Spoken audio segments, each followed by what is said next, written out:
In the year 1819, the state of Maryland attempted to impose taxes on all banknotes that were not chartered in the state of Maryland,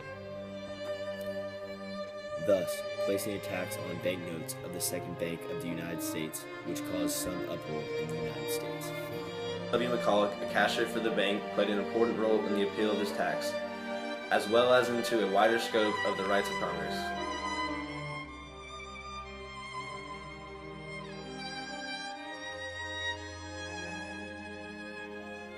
State banks in the U.S. were failing due to the Depression of 1818, while the Second Bank of the United States was succeeding. The success of the Second Bank is because along with being able to issue state notes, they were also able to issue their own notes of legal tender. This quote-unquote privilege of the Bank of the United States created resentment towards the bank from smaller state banks because they were struggling.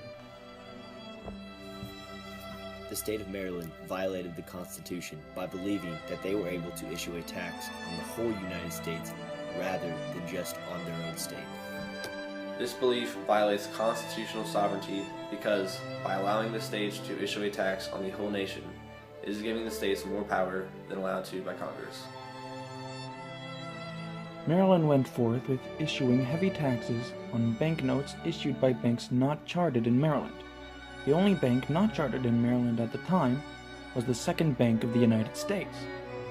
This tax was basically targeted at the Second Bank of the United States because of the resentment held by the smaller state banks, which is due to the quote-unquote privileges held by the United States Bank.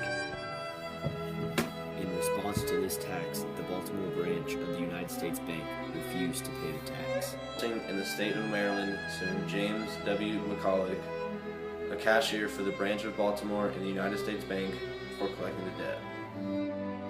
James McCulloch responded to Maryland by saying that the tax imposed was unconstitutional. McCulloch's appeal to the tax went to the Supreme Court for review.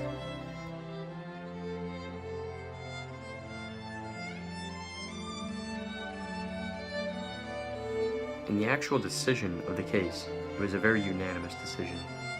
Chief Justice John Marshall wrote the opinion that declared the tax imposed by Maryland was in fact unconstitutional, and he also stated that the Second Bank of the United States was in fact constitutional. Regarding the Second Bank of the United States, the court stated, "Let the ends be legitimate, let it be within the scope of the Constitution, and all means which are appropriate, which are plainly adopted to that end, which are not prohibited, but consist with the letter and spirit of the Constitution, our Constitution." Supported the fact that the establishment of the Bank of the United States fell into and was supported by the necessary and proper clause of Article 1, Section 8 of the Constitution. This article states that Congress can regulate interstate commerce, borrow money, and collect taxes.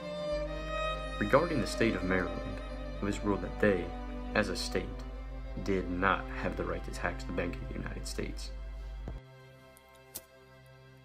While the United States would be able to tax states, states cannot impose a tax over the United States because state laws only apply to states alone. Marshall said, "The government, though limited in its powers, is supreme within its sphere of action, and its laws, which made in the pursuance of the Constitution, form the supreme law of the land."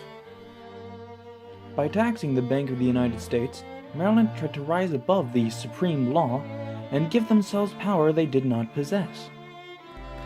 The government of the Union's laws stands for the entirety of the United States, not exempting any states from following them. Also, it was ruled that the political authority of the government is not with the states, but rather with the entirety of the people of the United States of America. That the government of the Union is a government of the people. It emanates from them, its powers are granted by them, and it is exercised directly on them and for their benefit. The people of the United States created the Constitution and are governed by it. It's their Constitution.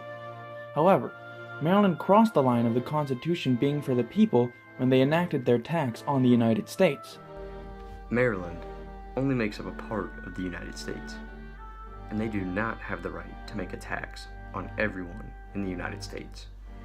It It was almost like Maryland was a little boy, telling everyone in the school that they couldn't use the bathroom because he didn't want them to.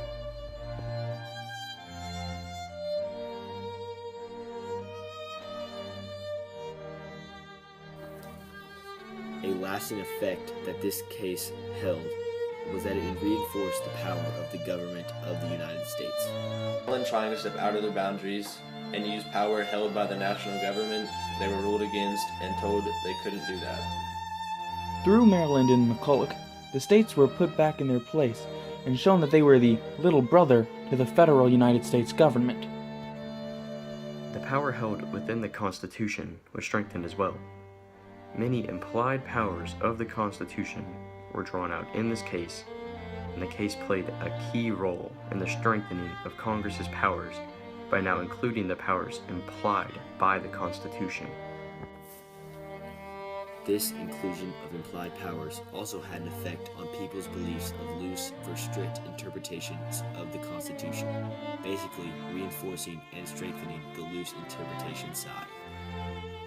McCulloch v. Maryland also strengthened constitutional sovereignty, which is a term for the citizens of the United States creating the Constitution and being governed by it.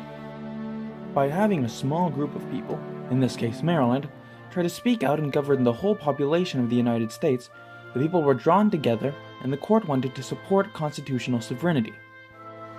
The case challenged constitutional sovereignty, and constitutional sovereignty fired back and became stronger. This case had an everlasting effect on the Supreme Court, as well as the Constitution. McCulloch v. Maryland was one of the first major cases held by the Supreme Court, and it set precedents that continued to this day. It established the governing authority of the Supreme Court and served as a quintessence for the governing authority of the Supreme Court.